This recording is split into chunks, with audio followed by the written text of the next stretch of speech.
Shalom dan puji Tuhan atas kebaikan Tuhan pada setiap kita, sehingga hari ini kita boleh bersama lagi mendengar dan mempelajari firman Tuhan. Tajuk renungan kita hari ini ialah urus hati dengan bijak. Mengapa dan bagaimana? Firman Tuhan dalam Efesus 5 ayat 15 hingga 16 mengatakan, "Karena itu perhatikanlah dengan saksama bagaimana kamu hidup. Janganlah seperti orang bebal, tapi seperti orang arif, dan pergunakan waktu yang ada, karena hari-hari ini adalah jahat." Sahabat yang dikasihi, bacaan kita hari ini kita boleh baca dalam Efesus 5 ayat 1 hingga 21.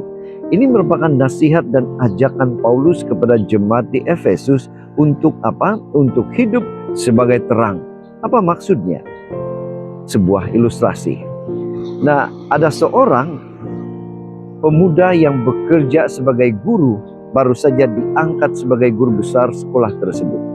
Belum pun lama menjadi guru besar, ia sudah harus menghadapi sikap bawahan yang suka membantah atau memberontak. Nah, daripada marah demi menunjukkan kewibawaan kekuasaannya, dia mengarahkan bawahannya dengan cara yang halus. Dia tetap tenang walaupun ada orang yang coba melemahkan semangatnya, yang coba mengapi-apikan situasi itu. Pada saat ada seorang sahabat baik menjadi batu api dengan memujuknya untuk membalas kejahatan orang-orang di sekitarnya, guru besar itu menjawab, "Saya takut menyesal, hidup di dunia hanya sementara." Sahabat yang dikasihi dalam Kristus.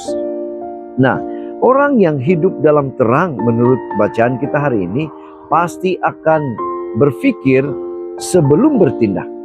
Sebab mereka telah meninggalkan kebebalan dalam hidup sebagai orang dan hidup sebagai orang arif. Berbeza dengan orang bebal yang hidup menurut pemikiran sendiri dan mengejar kesenangan duniawi. Orang arif menggunakan setiap waktu semaksimal mungkin untuk kemuliaan Tuhan. Hati mereka dipenuhi hikmat dan kasih sehingga tidak mudah ikut emosi sekalipun ada orang di sekitarnya melakukan kejahatan atau melemahkan atau ada yang mengapi-apikan, dia tetap boleh mengawal emosinya. Sahabat yang dikasihi, apa penerapan renungan ini untuk kita?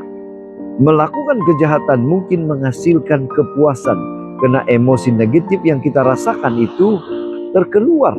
Namun pribadi yang hidup di dalam terang kebenaran Kristus harus memiliki kemampuan untuk mengurus atau menata hati dan menyadari bahwa kepuasan yang dihasilkan dari kejahatan hanya berlangsung sesaat. Begitu juga mereka memaki atau membalas kejahatan orang. Tidakkah dalam hati kita timbul rasa malu dan menyesal karena telah menunjukkan kegagalan hidup sebagai anak-anak terang? Jawaban dari diri kita sendiri. Itu sebabnya pada hari ini mari kita ingatkan diri kita bahwa anak-anak terang akan dilengkapi hikmat dari sorga yang memampukan mereka menggunakan setiap kesempatan dengan bijaksana. Inilah doa dan harapan kita, saudara. Mari kita bersyukur, kita berterima kasih pada Tuhan karena Dia baik. Dia memberikan kita kekuatan, kemampuan untuk tetap setia menjadi terang walaupun banyak godaan di dalam hati kita. Sahabat yang dikasihi, Tuhan yang pertama, tetap setia, tetap semangat sampai Maranatha. Tuhan memberkati kita.